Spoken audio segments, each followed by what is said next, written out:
Now, day after Congress suffered a resounding defeat in the assembly elections in 5 states, the group of rebel leaders called G23 held a meeting. Senior Congress leaders Manish Tiwari and Kapil Sibal met at Ghulam Nabi Azad's residence, raising the issue of no more delay in selecting new full-time party president. The meeting called an emergency session to discuss the recent debacle in election. Remember, rebel leaders like Manish Tiwari, Kapil Sibal, Anand Sharma, Ghulam Nabi Azad and others had written to the Congress interim president Sonia Gandhi in 2020 demanding sweeping reforms in Congress.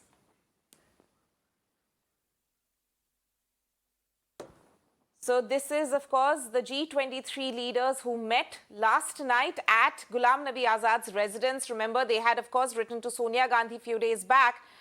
In fact, not just a few days back, from 2020 onwards, in fact, saying that a full-time party president is needed and that there is a need for a structural overhaul in Congress. I'm joined by my colleague Ranjita over the phone line. Ranjita, जैसे हमने ये बार-बार उनका demand देखा भी हुआ है G23 leaders का कि एक पूरा ओवरऑल स्ट्रक्चरल चेंज कांग्रेस में चाहिए. उन्होंने पहले भी कहा है कि एक फुल टाइम पार्टी प्रेसिडेंट की भी जरूरत है. बट ये जो एक एम्बैरेसिंग और ह्यूमिलेटिंग डिफीट कांग्रेस पार्टी ने देखा है अभी ये 5 असेंबली इलेक्शंस में, उसमें से और भी एक ज्यादा बूस्ट मिल रहा है ये G23 लीडर्स को उनके डिमांड के लिए. बट इस बारे में क्या बाकी जो कांग्रेस के नेता हैं उनके बारे में उनकी राय क्या है? इस बारे में इनकी बातचीत हो रही है अभी regarding a change in leadership in Congress.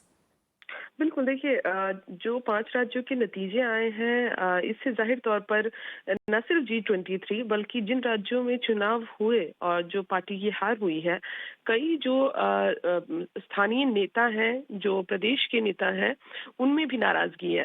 Punjab की अगर बात की जाए तो पंजाब में खडूर साहब से सांसद है जसबीर सिंह गिल. उन्होंने केंद्रीय नेतृत्व पर भी सवाल उठाया, जो प्रभारी बनाए गए थे उन पर सवाल उठाया कि किस तरह से यहाँ पैसे लेकर टिकट दिए गए हैं. तो इस तरह के गंभीर आरोप लगाए. तो ये एक तरह से G23 के रास्ते पे ही चल रहे हैं.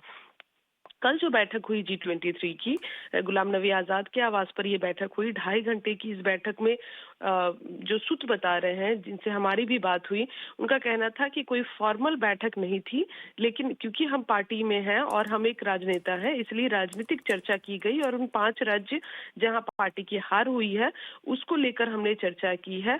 हमने कोई डिमांड अब तक नहीं रखी है पार्टी फोरम पर, लेकिन हाँ, इस बात की तकदीस उन्होंने की कि इस बैठक में कई चीजों को पॉइंट आउट किया गया है. और जब वर्किंग कमेटी की बैठक होगी, क्योंकि इसमें से कई नेता हैं जो वर्किंग कमेटी के भी सदस्य हैं, तो वो इन तमाम चीजों को वर्किंग कमेटी में भी रखने की कोशिश करेंगे. रंजीता, बहुत शुक्रिया इस पूरे मामले में जानकारी देने के लिए and also to give us a perspective on what exactly would be the next move for the Congress party to actually in a way the lessons learned from the poll debacle in these 5 states.